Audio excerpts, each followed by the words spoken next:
Hello दोस्तों, मेरा नाम है ब्रिजेश और मैं स्वागत करता हूं आपका फिर से अपने इस नए वीडियो में अपने यूट्यूब चैनल पर, जिसका नाम है S learn English step by step from basic to advanced. दोस्तों, आज का टॉपिक शुरू करने से पहले मैं एक चीज़ आपको बता देना चाहता हूं कि किसी भी फील्ड के बारे में अपनी नॉलेज को स्ट्रॉन्ग करने के लिए 100% उस पर अपना कॉन्फिडेंस जमाने के लिए आपको उस फील्ड का बेसिक नॉलेज होना बहुत ज़रूरी है। उस फील्ड का फंडामेंटल नॉलेज होना बहुत ज़रूरी है। मुझे ये देख के बहुत सरप्राइजिंग लगता है कि आजकल की जो यंग जनरेशन है वो एडवांस नॉलेज एक्वायर करना चाहती है। इसमें कोई गलत बात नहीं है, लेकिन वो बेसिक नॉलेज की तरफ ध्यान ही नहीं देना चाहते, वो फंडामेंटल्स की तरफ ध्यान नहीं देना चाहते हैं। वो ये चाहते हैं कि बस एडवांस्ड नॉलेज उनको मिल जाए और वो फटाफट चीज़ों को अप्लाई करने लग जाएं। लेकिन हमेशा याद रखिए दोस्तों, मैं हमेशा अपने स्टूडेंट्स को, जिनको मैं डायरेक्टली पढ़ाता हूँ, और आपको भी मैं यही चीज़ बोलूँगा कि सबसे पहले हमें किसी भी फील्ड का बेसिक या फंडामेंटल नॉलेज होना बहुत ज़रूरी है। हम चाहे कितने भी एडवांस तरीके से आगे बढ़ जाएं, कितना भी नॉलेज एक्वायर कर लें, लेकिन जब तक हमारे फंडामेंटल क्लियर नहीं होंगे तब तक हमारे फेल होने के चांसेस हमेशा बने रहेंगे, क्योंकि हमको डाउट हमेशा बने रहेंगे, क्योंकि हमें उसके बारे में बेसिक जो नॉलेज है, जो ट्रू नॉलेज है, वो है ही नहीं। हमें उसका एसेंस तो पता ही नहीं है। चलिए, मैं इसी का एक बहुत ही छोटा सा एग्जांपल आपके सामने रखता हूँ। जैसे मान लीजिए मैं गया था, तो इसको बोलते हैं इंग्लिश में आई वेंट, सब जानते हैं। पर अगर मुझे बोलना है मैं नहीं गया था, तो मुझे क्या बोलना है? मैंने कई लोगों को सुना है, कई लोगों को देखा है, आई डिड नॉट वेंट बोल देते हैं। अब आप मुझे बताइए, क्या ये सेंटेंस सही है? मैं नहीं गया था, I did not went, I didn't went. Is this sentence correct? है ना? तो जिनको इसके बारे में फंडामेंटल पता होगा, बेसिक पता होगा, वो तो बता देंगे कि हाँ ये करेक्ट है या नहीं। बट जिन्होंने नहीं सीखा होगा वो अभी भी कंफ्यूज हो रहे होंगे, वो सोच रहे होंगे कि हाँ यार ये सेंटेंस सही है या नहीं, क्योंकि इस पास्ट टेंस का सेंटेंस सबको मालूम है और पास्ट टेंस में वर्ब की सेकंड फॉर्म यूज़ होती है, ये भी सबको मालूम है ना? लेकिन फिर भी अगर बेसिक नॉलेज नहीं है तो कन्फ्यूजन हमेशा बना रहेगा और कभी भी आप इंग्लिश को कॉन्फिडेंटली बोल ही नहीं पाएंगे, ना उसे यूज़ कर पाएंगे। मैं आपको खैर बता देता हूँ, ये सेंटेंस गलत है। जो सही सेंटेंस होगा वो होगा आई डिडंट गो, क्योंकि इसका एक रूल है सिंपल पास्ट टेंस का कि हम सेकेंड फॉर्म का यूज़ सिर्फ पॉजिटिव सेंटेंस बनाने में करते हैं।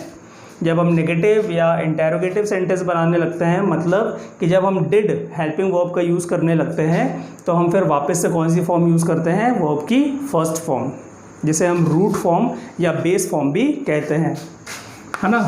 तो अगर ये नॉलेज होगा आपको, तो गलती होने की तो कोई चांस ही नहीं वहाँ पर। और जब गलती होने की चांस नहीं होगी तो आप बहुत ही कॉन्फिडेंस से एक हीरो की तरह, एक विनर की तरह अपने आप को वहाँ पर रिप्रेजेंट कर सकते हैं, वरना कोई भी आकर के आपको कंफ्यूज करके चला जाएगा।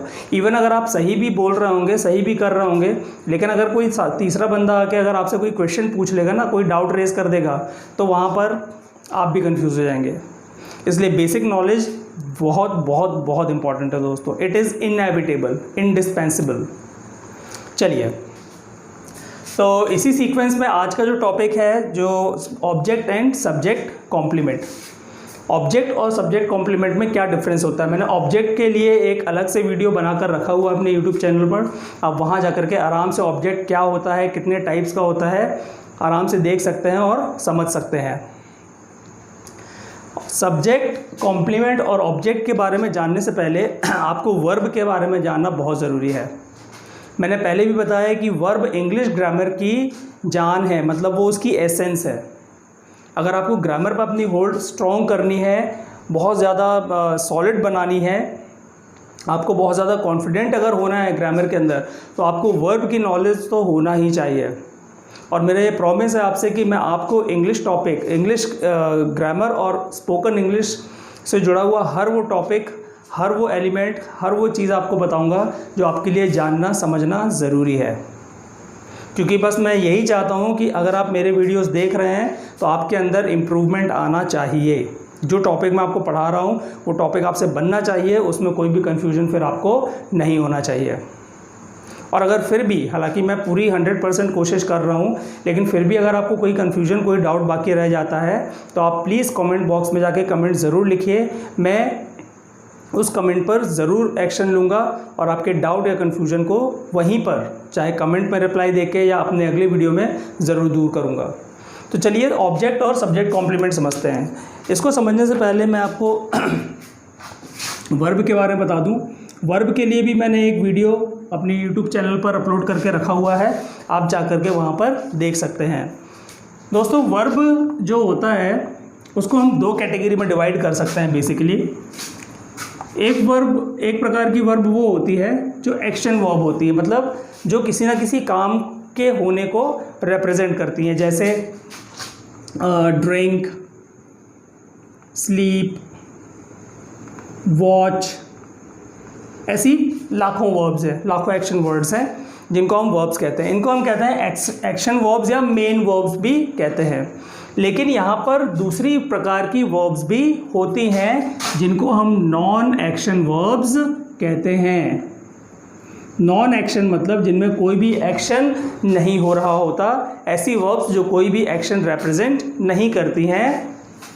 ऐसी वर्ब्स या तो सब्जेक्ट की अवस्था बताती हैं या सब्जेक्ट के अधिकार या उसके संबंध बताने का काम करती हैं, वो एक्शन नहीं बताती। जैसे मैं एक सिंपल सा आपको पहले एग्जांपल देके चलता हूँ। मान लीजिए मैं एक सेंटेंस बनाता हूँ, Mahesh plays tennis. Mahesh tennis खेलता है। अब हम यहाँ देख रहे हैं कि यहाँ जो वर्ब यूज़ हुई है दोस्तों, वो कौन सी वर्ब है? प्लेज, जो किसको रिप्रेजेंट कर रही है? किसी ना किसी एक्शन को, मतलब यहाँ कोई ना कोई काम चल रहा है, खेलने का काम चल रहा है। तो महेश प्लेज टेनिस, तो यहाँ जो प्ले वर्ब है उसको हम कौन सी वर्ब कहेंगे? एक्शन वर्ब कहेंगे। चलिए अब एक दूसरा सेंटेंस लेता हूँ मैं। यहाँ मैं लिखता हूँ Mahesh is a tennis player. अब आप इस सेंटेंस को पढ़ के बताइए कि क्या इस सेंटेंस में कोई एक्शन हो रहा है, कोई काम होने का पता चल रहा है यहाँ पर? नहीं, इस सेंटेंस में कोई भी एक्शन, कोई भी काम होता हुआ दिखाई नहीं दे रहा है। यहाँ पर सिर्फ ये बताया जा रहा है कि महेश एक टेनिस प्लेयर है, मतलब महेश की अवस्था बताई जा रही है, महेश का स्टेट बताया जा रहा है, मतलब महेश के बारे में, सब्जेक्ट के बारे में कुछ ना कुछ डिस्क्रिप्शन दिया जा रहा है। तो यहाँ पर कौन सी वर्ब यूज़ हो रही है? इज़। तो इस तरह के जो भी सेंटेंसेस होते हैं जिनमें सब्जेक्ट की अवस्था या अधिकार या संबंध बताए जाते हैं, ऐसी सब्जेक्ट वर्ब को हम क्या बोलते हैं? Non action verbs. जो अवस्था बताने के लिए हम वर्ब्स यूज़ करते हैं वो कैसी वर्ब्स यूज़ करते हैं दोस्तों? प्रेजेंट के लिए इज एम आर, हमें मालूम है। पास्ट के लिए वॉज वर, और फ्यूचर के लिए विल बी या शैल बी, हम विल बी लेके चलते हैं, है ना। इसी तरह अधिकार या संबंध बताने के लिए जो वर्ब्स यूज़ होती हैं वो होती है हैज़ या हैव। प्रेजेंट में, पास्ट में चले आए तो हैड, और फ्यूचर में क्या होती है? Will have. एक एग्जांपल लेके देख लेते हैं चलिए, कि Mahesh has a racket. Mahesh के पास एक रैकेट है। क्या आप बताइए कि क्या इस सेंटेंस में कोई एक्शन हो रहा है, कोई काम हो रहा है? बिल्कुल नहीं हो रहा है। यहाँ पर सिर्फ ये बताया जा रहा है कि महेश के पास क्या है? महेश के पास एक रैकेट है। और ये बताने के लिए हमने कौन सी वर्ब यूज़ की? हैज़। तो इसको हम कौन सी वर्ब कहेंगे? Non action verb. कौन सी नॉन एक्शन? जो महेश के अधिकार या संबंध बता रही है। अवस्था बताने वाली वर्ब्स को हम टू बी वर्ब्स भी कहते हैं। वर्ब्स के बारे में जिनको और ज़्यादा डिटेल में जानना हो वो मेरे वर्ब वाले वीडियो में जा कर के आराम से देख सकते हैं और सीख सकते हैं। और जो संबंध या अधिकार बताने वाली वर्ब्स होती हैं उनको हम कहते हैं टू हैव वर्ब्स। इतना आया दोस्तों समझ में कि वर्ब दो प्रकार की, एक एक्शन वाली और एक नॉन एक्शन वाली। चलिए अब हम बात करेंगे ऑब्जेक्ट और सब्जेक्ट कॉम्प्लीमेंट की। इस सेंटेंस को मैं लिखा हुआ रहने देता हूँ। Mahesh plays tennis. कभी भी याद रखिए दोस्तों कि जब हम कोई सेंटेंस फॉर्म करते हैं और उस सेंटेंस में अगर कोई एक्शन वर्ब आ रहा है, तो उसके बाद जो नाउन या प्रोनाउन होगा उसे हम ऑब्जेक्ट कहते हैं। कहते हैं। महेश खेलता है, क्या खेलता है? टेनिस। तो टेनिस क्या है? ऑब्जेक्ट है। एक और एग्जाम्पल देखिए, रानी विल ब्रिंग लंच। सपोज ये सेंटेंस है। अब सबसे पहले आप ये देखिए कि यहाँ पर कोई एक्शन वर्ड है कि नहीं है? बिल्कुल है, ब्रिंग। ब्रिंग एक्शन वर्ड है, ब्रिंग यानी क्या होता है? लाना। तो Rani will bring lunch, Rani lunch लाएगी। क्या लाएगी? लंच लाएगी। तो लंच क्या है? ऑब्जेक्ट है।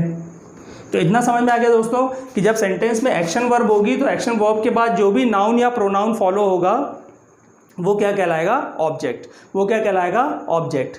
ऑब्जेक्ट ऑफ द वर्ब, इसको हम ऐसे समझ सकते हैं, ऑब्जेक्ट ऑफ वर्ब। चलिए अब हम बात करते हैं नॉन एक्शन वर्ब्स की। मान लीजिए कि कोई सेंटेंस है, इसी महेश वाले में आ जाते हैं। Mahesh is a tennis player. मान लीजिए मैंने ये सेंटेंस लिखा कि Mahesh is a tennis player. यहाँ पर कोई एक्शन नहीं हो रहा है, यहाँ पर कौन सी वर्ब यूज हो रही है? टू बी वर्ब, यानी अवस्था बताने वाली वर्ब कि महेश क्या है? Mahesh is a tennis player. तो कभी भी जब नॉन एक्शन वर्ब्स के बाद जो भी नाउन या प्रोनाउन आएगा, फिर से सुनिए दोस्तों, जब नॉन एक्शन वर्ब के बाद जो नाउन या प्रोनाउन आएगा उसे हम कहते हैं सब्जेक्ट कॉम्प्लीमेंट। अब इसे सब्जेक्ट कॉम्प्लीमेंट क्यों कहते हैं ये बताना बहुत ही आसान है। सब्जेक्ट कॉम्प्लीमेंट इसीलिए कहते हैं क्योंकि जब अवस्था या अधिकार या संबंध बताने वाले वर्ब के बाद जब कोई नाउन या एडजेक्टिव जो भी आता है वो किसको डिफाइन करता है? सब्जेक्ट को। वो किसके बारे में इंफॉर्मेशन देता है? सब्जेक्ट के बारे में। इसलिए हम इसको क्या कहते हैं? Subject complement. चलिए एक एग्जाम्पल और देखते हैं। Rohit will be a bank manager. Rohit will be a bank manager. Rohit एक बैंक मैनेजर होगा। कोई एक्शन हो रहा है? नहीं हो रहा है। यहाँ पर सिर्फ रोहित की अवस्था बताई जा रही है और उस अवस्था को बताने के लिए हम कौन सी वर्ब का यूज़ कर रहे हैं? Will be. तो ये कौन सी वर्ब हो गई? टू बी वर्ब हो गई। तो राहुल क्या होगा? एक बैंक मैनेजर। तो ये जो अ बैंक मैनेजर जो नाउन है, पूरा का पूरा जो नाउन फ्रेज है, ये क्या कहलाएगा दोस्तों? सब्जेक्ट कॉम्प्लीमेंट, क्योंकि ये किसको डिफाइन कर रहा है? सब्जेक्ट को। तो इतना आ गया दोस्तों समझ में कि जब एक्शन वर्ब्स के बाद कोई नाउन या प्रोनाउन आएगा तो उसको हम क्या बोलेंगे? ऑब्जेक्ट। और जब नॉन एक्शन वर्ब के बाद कोई नाउन या प्रोनाउन आएगा तो उसको हम क्या बोलेंगे? Subject complement. तो इस चीज़ को आप ध्यान रखिए। यहाँ पर मैंने नाउन के एग्जाम्पल दिए हैं, हम एडजेक्टिव भी देख सकते हैं। जैसे मान लीजिए द हाउस वॉज बिग। अब यहाँ पर कोई एक्शन हो रहा है? नहीं हो रहा है। यहाँ पर सिर्फ एक चीज़ बताई जा रही है कि वो घर बड़ा था, और ये बताने के लिए हम कौन सी वर्ब यूज़ कर रहे हैं? वॉज का पास्ट का सेंटेंस है। तो द हाउस वॉज बिग, घर कैसा था? बड़ा था। तो ये जो वर्ड है बिग, ये क्या कहलाएगा दोस्तों? Subject complement. क्यों? क्योंकि सब्जेक्ट, ये जो वर्ड है, ये जो एडजेक्टिव है, ये किसके बारे में बता रहा है? द हाउस के बारे में, कि घर कैसा था? बड़ा था। तो इसलिए हम इसको क्या कहेंगे? Subject complement. तो ये चीज़ थी आज मुझे आपको बताने के लिए, ऑब्जेक्ट और सब्जेक्ट कॉम्प्लीमेंट। उम्मीद है कि आपको समझ में आ गया होगा। और फिर भी अगर इस वीडियो में इन दोनों चीज़ों के ऊपर, ऑब्जेक्ट और सब्जेक्ट कॉम्प्लीमेंट के ऊपर, अगर आपको कोई भी डाउट या कोई भी कन्फ्यूजन हो, वीडियो देखते वक्त अगर आप मुझसे कोई भी सवाल पूछना चाहते हो तो आप कमेंट बॉक्स में जाकर के अपना कमेंट ज़रूर लिखिए। और मेरा ये प्रॉमिस है आपसे कि मैं आपको आपके कमेंट का रिप्लाई ज़रूर दूंगा। वीडियो को अंत तक देखने के लिए बहुत बहुत धन्यवाद दोस्तों। जिन लोगों ने इस चैनल को अभी तक सब्सक्राइब नहीं किया है वो ज़रूर सब्सक्राइब करिए, और जो बेल आइकन है उसको ज़रूर हिट करिए ताकि मेरा कोई भी नया वीडियो आपसे मिस ना हो सके। और हमारी इंग्लिश सीखने की ये जो जर्नी है वो बहुत ही आराम से स्मूथली चलती रहे। Thank you so much.